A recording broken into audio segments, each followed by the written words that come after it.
speaker is Victor Rajasooriar. Victor is Managing Director and CEO of Panoramic Resources. Thanks, Kathleen. Good afternoon, everyone. It's great to be at this presentation.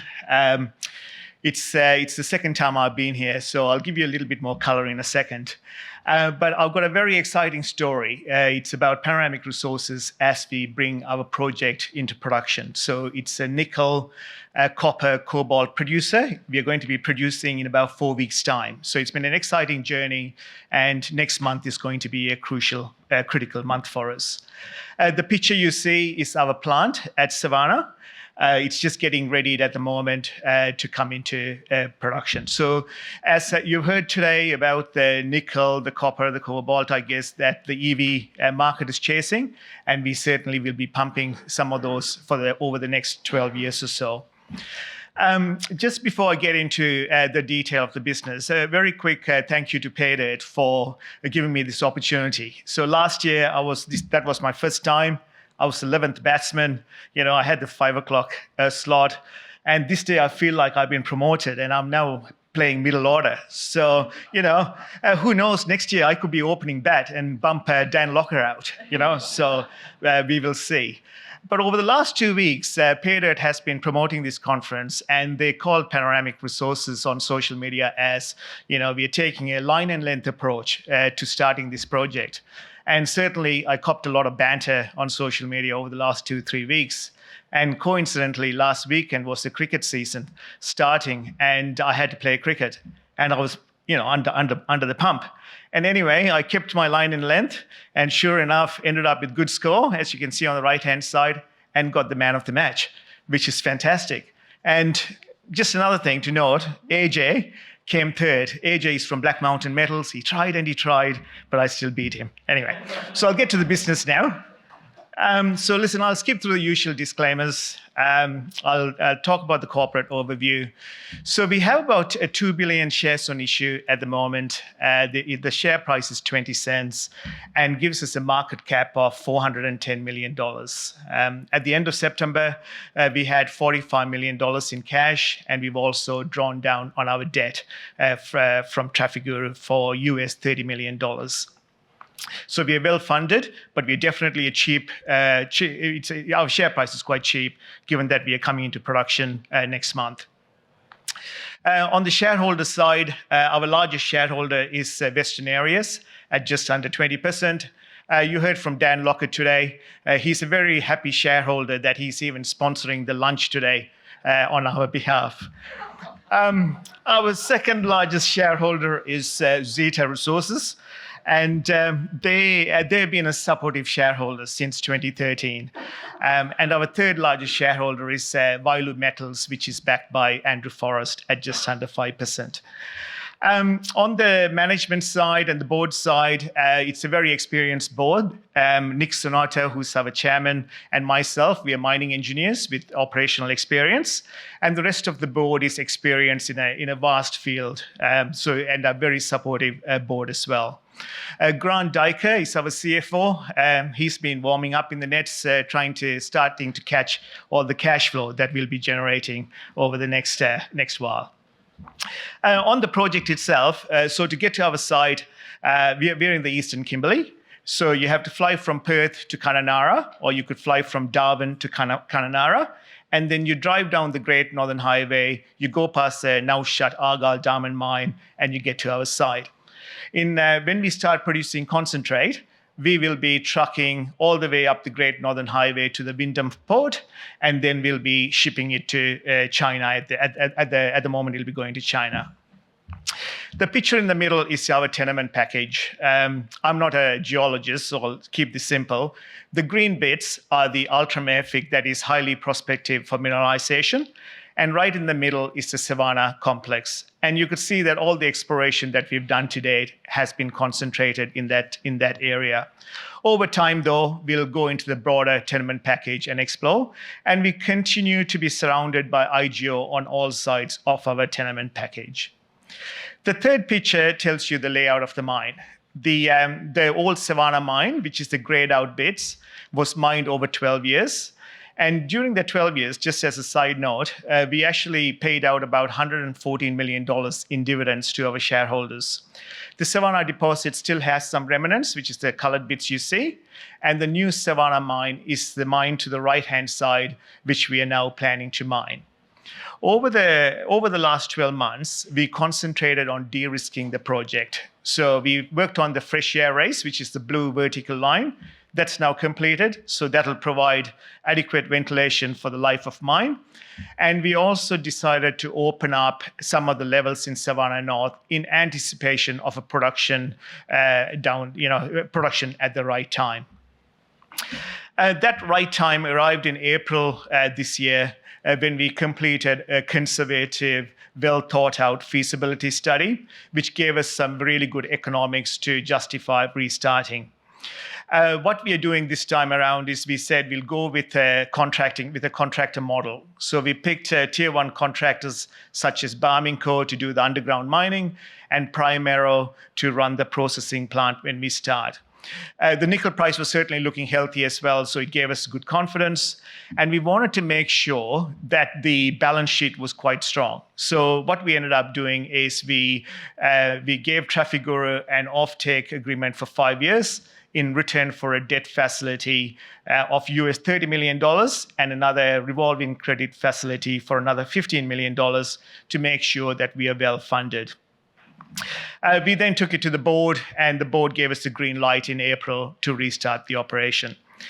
So mining basically started in July this year. So over the next 12 years, so this mine plan is now a 12-year mine plan, we will be producing about 9,000 tons of nickel, 5,000 tons of copper, and about 700 tons of cobalt per year. The cost is going to be about $6.36 a pound Aussie. So at the moment, the nickel price in Aussie terms is about $11.50. And the cash flow is going to be about $610 million with an NPV of $353 million.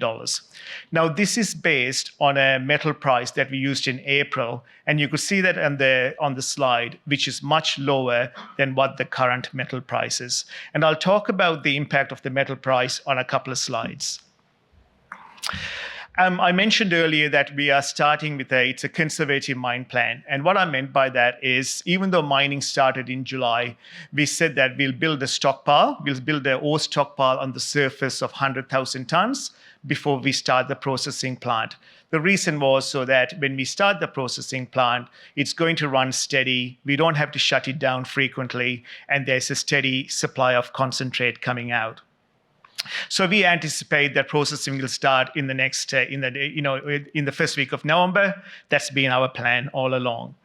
The other assumptions are that even though the plant can do 80,000 tons a month, we are going to ramp it up over time. So we're only going to start off with 40,000 tons a month and then slowly ramp up to 80,000 tons over a 9-month period.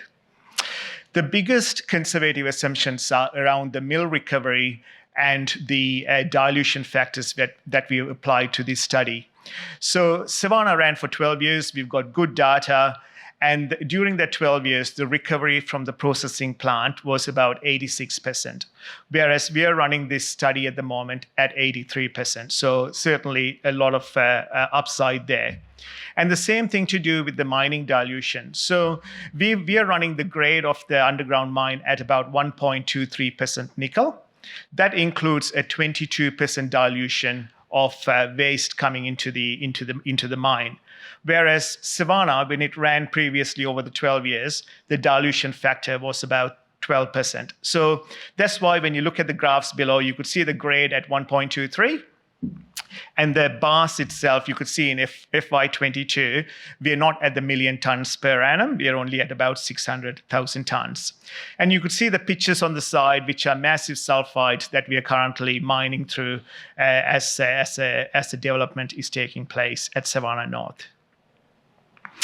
So I mentioned that about the commodity price impact on this project. So in April, when we did the project, we've called it the base case, and the metal price by end of July had gone up by 20%. And when you look at the financials, so even though the metal price has only gone up by 20%, the impact on the cash flow and the NPV is quite significant. It actually goes up by 76% and 82% respectively. And this is the best thing of being in this industry right now. We are unhedged, and we are definitely exposed to the commodity cycle that's coming our way. And even today, when the metal price is slightly softer, the exchange rates have dropped down a bit, and it still gives us over $1 billion in cash flow that this little Savannah mine is going to be producing over the next 12 years. Listen to that, a small junior company that's going to generate over $1 billion over the next 12 years. And all of that, sorry, I'll just skip through. And all of that really comes from an operation in the backyard of WA in a well-established mining district. So there's no real risk around the political nature of from where we are going to get this ore from. The takeaway from this graph is probably the thick gray line. Even though we are going to be producing 9,000 tons of nickel per annum, when you add the copper and the cobalt and convert it to nickel equivalent, we are going to be sitting at just under 15,000 tons of nickel per annum. So a significant amount of nickel is coming from this underground mine. So I mentioned mining started in July. Initially, our plan was to start mobilizing and start mining in August this year. Barminco were fortunate enough to get the equipment and the people earlier. And so we started mining in July. And the production profile has gone really well. It has been done safely. Our targets are being met, and it's all coming under budget as well. So at the end of September, the key number is the 103,000 at the bottom. We met our stockpiling requirements, so the mining constraint is now removed. Now it's all about the processing guys getting ready to restart. So mining at the moment has gone really well, and it continues to go really well into October as well. On the processing side, we came up with a 3-year agreement with a group called Primero, which is part of NRW. The contract is structured in a way that they are incentivized to improve on the recoveries, and that's the way it's been set up. They've already manned up on site. They've actually put a mobilization crew on site that's actually fine-tuning and making sure the plant is ready to go. The process operators are expected to start coming to site later in October. We'll get them inducted, and then it should start the processing. The processing cycle should start, so which is quite exciting for us. On the technical side, we heard from Dan and David earlier today about the people side and contractors struggling to get people. I have to say we've been quite blessed. When we announced in April that we were going to start mining, we had 0 technical people. And by July, when we started, we had 30 technical roles filled, all the statutory roles in place. Majority of the team are WA based, and right now they're just getting used to, they're getting used to working as a team and getting to know the mine as well. And I think the credit really goes to our GM on site, Brian Watson, who's actually building a good culture and a team environment on site. So in regards to pathway to first shipment, every target that we've set to date, we've actually met. We've either, and sometimes earlier. So our key dates moving forward is around the processing plant starting, in 4 weeks' time, and our first shipment of concentrate in December. And we are on track to do so. I'll just switch over to exploration side. So the Savannah North mine, that's the picture on the top, on the top. That's the one that we are going to be mining over the next 12 years. The red bits are the reserves. So that's what we'll be mining. And the yellow bits are the resource that is around Savannah North that is yet to be converted into reserves. Now, historically in WA, in one of the mines in WA, the normal conversion would be about 70 to 80% of the resource get converted into reserves, but we are currently running at about 55%. And the reason for that is all the drilling that we've done to date into Savannah North has been from Savannah itself.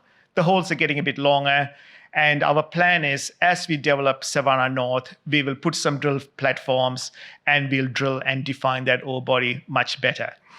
And we've got a new geology team led by Andy Shaw-Stewart. And he started off with a grade control program in August, just to see what the new stoping areas are going to be in Savannah North. The drilling that we did has been pretty good outcomes. The ore body is wider, slightly wider, and the grade seemed a little bit better. So the geologists now, or the engineers now, are putting the stope shapes together so that they'll be ready for production at the end of October from these stoping areas. And then Andy's going to concentrate on drilling on the eastern side of Savannah North because that hasn't been drilled yet, and we should be expecting some continuation. So even though we have a 12-year mine plan, if we get the resource to reserve conversion right, we should see closer to 20 years worth of mine life from Savannah North. On the exploration program this year, we've got about $3 million to spend on exploration. So grade control and Savannah North forms part of it. But the most exciting part is also going to be around Savannah itself. So you can see that there's two red lines running through the ore body. So this is Savannah, when we were mining the Savannah mine over the 12 years. There were two structures that intersected the ore body, which is the 500 fault and the 900 fault. Each time, the ore body was displaced, and the geologists had to drill, define, and find the resource continuation. In 2016, or around 2016, when the 900 fault intersected the ore body, the nickel price was depressed. We were in the process of shutting the mine down, and so we didn't do that much drilling. There was a little bit of drilling done that defined that there was a resource under the 900 fault. So over the second half of this year, we plan to drill that further and define a resource and potentially a reserve, because that will give us another mill feed or another source for the mill feed as well. On the sustainability side of the business, you've heard from everyone today about going to renewable energy, and we are also focused on that to reduce our carbon footprint. Our first priority is to try and get the access to the hydro plant that's currently sitting idle at the Argyle Diamond Mine. But at the same time, we're looking at solar and wind as an alternative resource as well to supply the plant with power. Because if we get this power to site, it's a game changer for us. You know, it changes the underground environment. We get to go into electric trucks, electric loaders. The ventilation requirements gets lower. The cooling requirements gets lower. So it's a bit of a game changer for us. So watch that space. On the community side of things, even though we are a small company, we have been actively involved in the community. What we find is that there is an education gap between, the Perth and the communities that we work in. So we are actually working closely with the Teach, Learn, Grow program to help bridge that gap.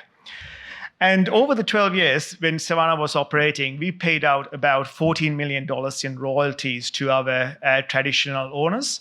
And we plan to more than double that over the next 12 years as well. So which is exciting for that community in that region. So I'll circle back to our investment summary. Listen, at the end of the day, there's infrastructure on site that's worth about $120 million. We've got 12 years worth of operating history. The underground mining is just started. We are going to be turning the plant on next month, and then the first shipment after that in December. So we are going to be We're going to be producing cash, and we're going to be cash flow positive from January of next year. Our balance sheet is strong with the funding from Trafigura, and we've got a good offtake agreement with them. Based on the current pricing, our NPV is going to be $644 million and pumping out over $1 billion in cash flow. And the exploration potential is just phenomenal.